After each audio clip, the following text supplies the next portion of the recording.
What's going on, everyone? It's your boy back at you again with another Tommy Reads X-Men. Today, we are looking at X-Men number 34 from July 1967, written by Roy Thomas, again, with art by Dan Adkins, so a new guy behind the pencils. This one is called War in a World of Darkness. War in a World of Darkness, and we kick it off not with a training montage like usual. We kick it off letting you know what happened in the last issue. Papa Chuck gone missing, y'all. Charles was kidnapped, and the X-Men suspect it's Factor 3. After 6 months of teases, we ain't getting no resolution here. Spoiler, spoiler. Now, Cyclops thinks that for some reason, I don't know how he draws his conclusion, that Factor 3 is made up of a bunch of evil mutants. Although, we never follow up on that. We do go straight to the college where Jean's getting home and talks to her roommate, Carol. Now, she tells Carol that she was on a really late date. And Carol's like, well, call your boyfriend Ted? So that kind of shoots a hole through her theory. Or Jean would rather, Carol think the less of her. Anyway, so Jean calls Ted. And he's like, Jeannie. And she's like, And he's like, my brother's been kidnapped. You remember Ralph, right? And then in Jean's bloop, bloop, bloop, she's like, Ralph tried to kill us. He was the Cobalt Man. And she's like, yeah? And so he's like, I need you to contact the X-Men. And they need to help find my brother. And she's like, why would you think I know the X-Men? I mean, they're cool guys, and like that lady is really stylish. I mean, and he's practically like, he doesn't come out and say it, but he should be like, you know what? Cut the crap, Jeannie.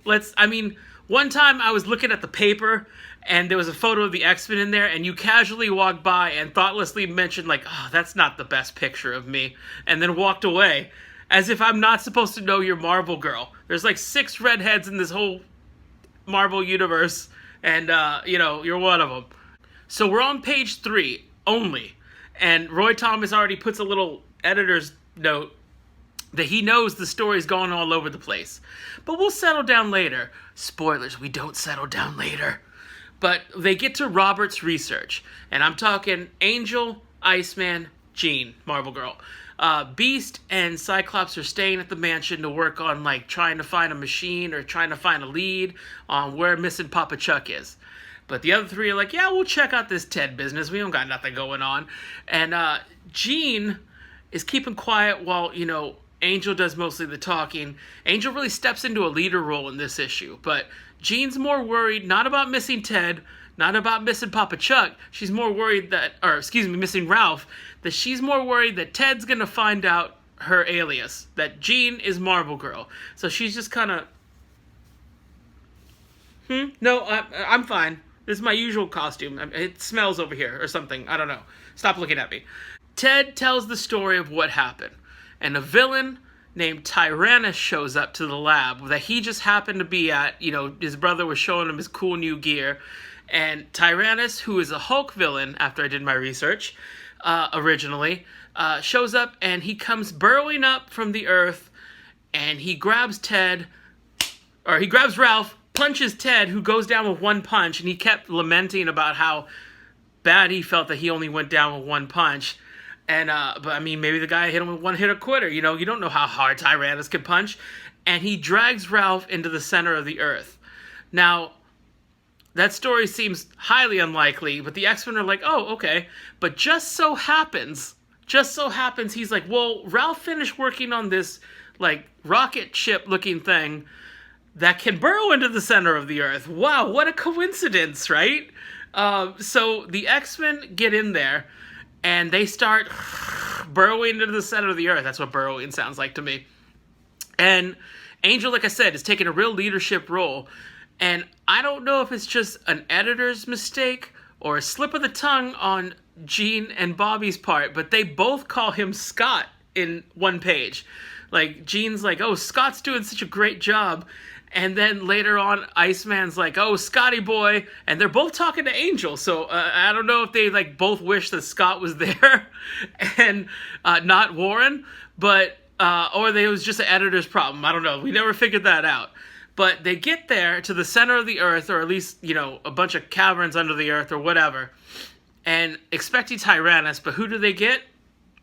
Not Tyrannus. Not yet. They get the Mole Man. The Mole Man was a Fantastic Four villain originally, and if you've ever seen The Incredibles, they based the dude at the end who comes up burrowing from the earth. The Underminer. That was his name. I had to stop tape and look it up because it was going to bother me to no end. The Underminer, who was the villain at the beginning of Incredibles 2, end of Incredibles 1, because it was one story. You know, you've seen it. If you haven't, see it. What's wrong with you? Anyway, so the Mole Man's there, and he starts fighting with 3 out of the 5 of the X-Men. 3/5 of the X-Men. And he brings, like, his minions and stuff, and they're, like, these mindless people, and Angel starts getting real sassy. Like, you know what? Let's take a look.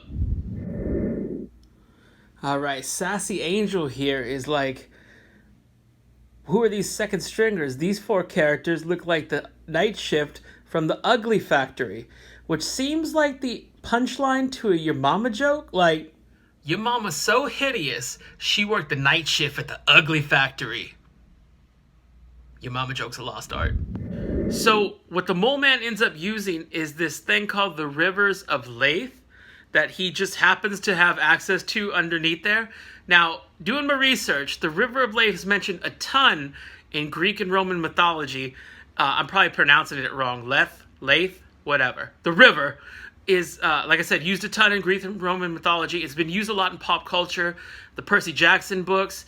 If you're familiar with the Sailor Moon manga, it was called The River of Forgetfulness in one. I don't know if it was in the cartoon. I have to ask my wife. She's the Sailor Moon fanatic. And yeah, so it was used in a lot of pop culture. They're using it here. I like that you have to like go back and go to the library and check out a book or something like that to understand some of these old school references. Because now I feel like they'd just be like, oh, hypnotizing powder, boom, throw it at them. But yeah, so they use the River of Lathe to possess the X-Men. So they're brainwashed and now they're working for the Mole Man. At this point, I realize that the X-Men have totally forgot about Charles. Like, Papa Chuck is an afterthought because they're on a whole separate doing a Ted a Solid mission. Like, what's going on here?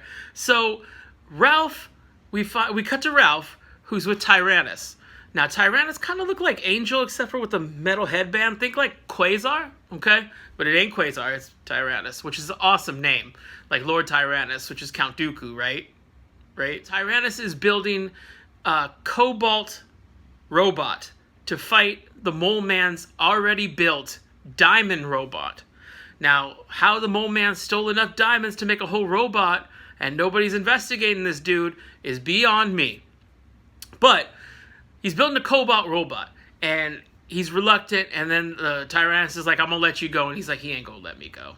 And then Tyrannus looks at him like, you know I ain't going to let you go. But here we are. Let's just play this game, dude, see how it plays out, okay? So he's building a robot for him to fight the diamond robot. Why Tyrannus and Mole Man have a problem? Because they couldn't coexist under the Earth together. Earth's a big-ass place, right? I mean, it's not like they both need to occupy New York. So somebody could go to, like, you know, Delaware and be like, hey, I'm in Delaware. Shout out Wayne's World. You may be asking yourself, where's Hank? Where's Scott? Well, they show up, you know, answering your question. And they show up.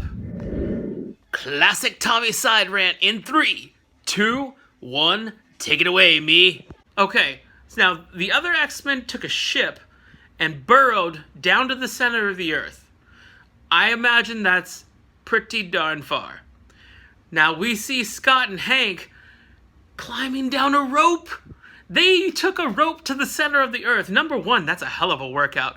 Number 2, no. I'm calling shenanigans out of everything that's happened in this issue. Cobalt robots and diamond robots. Papa Chuck missing, and they don't care. Ted, you know, a thing that burrows to the center of the Earth, that they're going to take a rope down there? That was the least believable thing out of this entire issue. Classic rant over.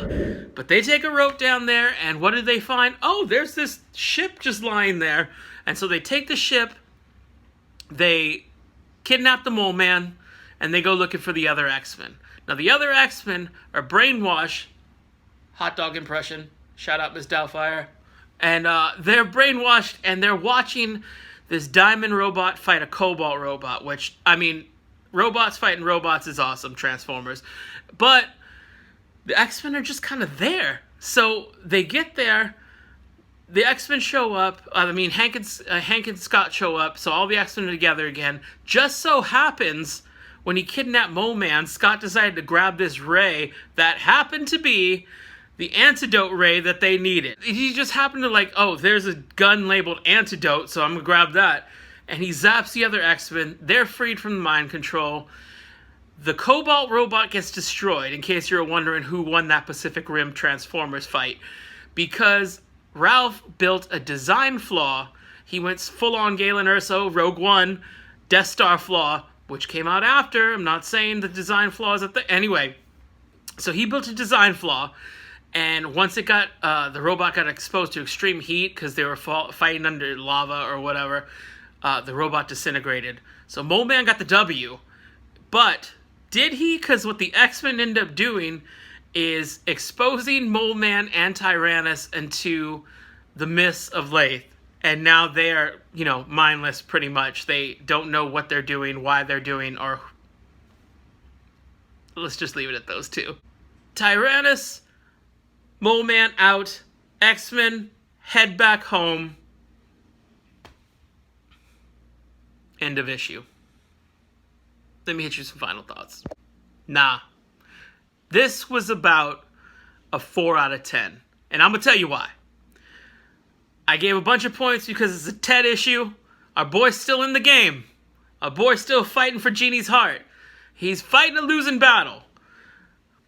Anybody with a good conscience, like hell, Carol, Jean's roommate, would be like, she was out till 3 in the morning with somebody else. I'm just saying, Ted.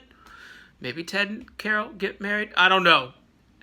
Factor 3, we're now going on 7 months of teases because at the end of this issue, with the little next issue box, it says Spider-Man ... Agent of Factor 3? We don't know. He ain't, whatever. English. But that's 7 months now of teases. Now, your boy could just Google it. In the age of 2021, it's not 1967 anymore. I could just look up what Factor 3 is and be less disappointed, but I ain't. I ain't for you. And you. But mostly me, but you. We gonna find out together.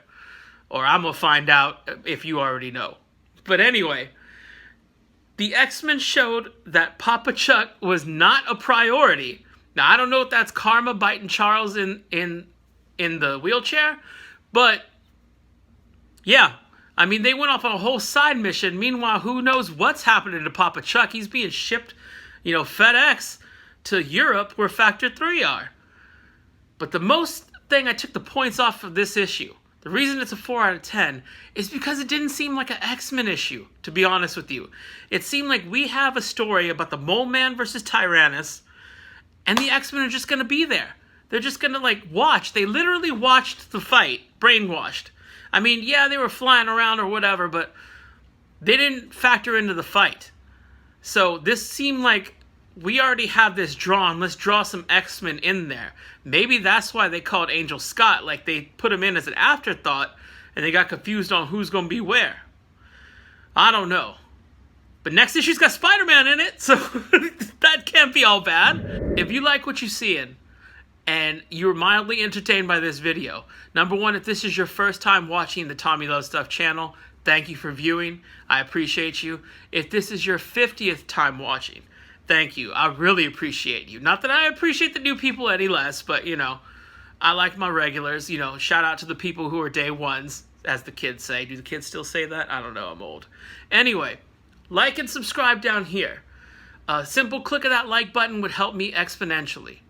I think that's the word I'm looking for. Hit the bell notification while you're at it in the corners, because it lets you know It gives you the update when I'm updating. And I appreciate all the love that you're supporting me on the channel. Follow me on Twitter, Instagram, at TommyLovesStuff. We'll see you next week with another Tommy Reads X-Men. If you like food reviews, oh yeah, I forgot. A plug. If you like food reviews, pop culture stuff, movies, this is the channel for you. Check us out. Later.